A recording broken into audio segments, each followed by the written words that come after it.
On August 4th, 1959, Maytag's 12 millionth home laundry appliance, a Model 641C electric clothes dryer, rolled off the assembly line at the company's Plant 2 in Newton. Assembly of the celebrated appliance began when Gene Nickel, dryer assembly superintendent, designated the base frame upon which the 12 millionth was to be built. As the base frame moved down the line, the blower impeller and dryer drum were placed in position. As the historic dryer's cabinet moved in from another line, a gold plaque was attached identifying it as the 12 millionth Maytag.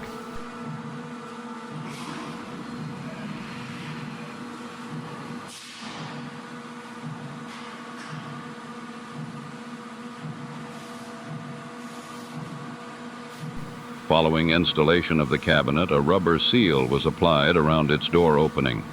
The top panel was added, followed by the control panel and wiring, before the dryer headed for the sound room.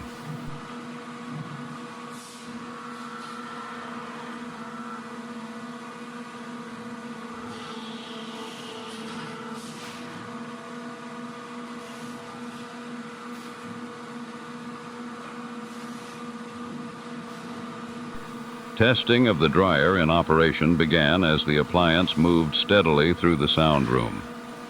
En route from the sound room to the test loop area, a worker using a power tool fastened the dryer's control panel cover.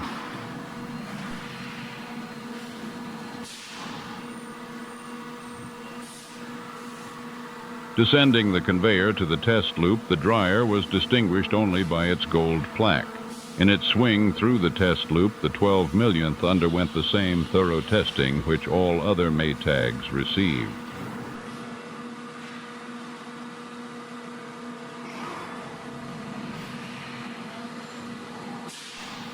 Satisfied the appliance met with the rigid performance specifications of Maytag, an inspector gave final approval by stamping OK on a special card and attaching the card to the dryer carrier.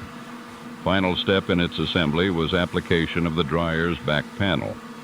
The total assembly operation took about 2 hours. At the crating line, a blue satin ribbon was tied around the historic dryer, further distinguishing it from its sister dryers. Participating in the brief ceremony were Paul Stewart, manager of manufacturing, Nick Mollick and George Allward, production superintendents at Plants 1 and 2. The conveyor transported the dryer from Plant 2 to Central Service Warehouse, where Vice Presidents I.A. Rose, Claire Ely, and Tom Smith collaborated in the dryer's formal presentation.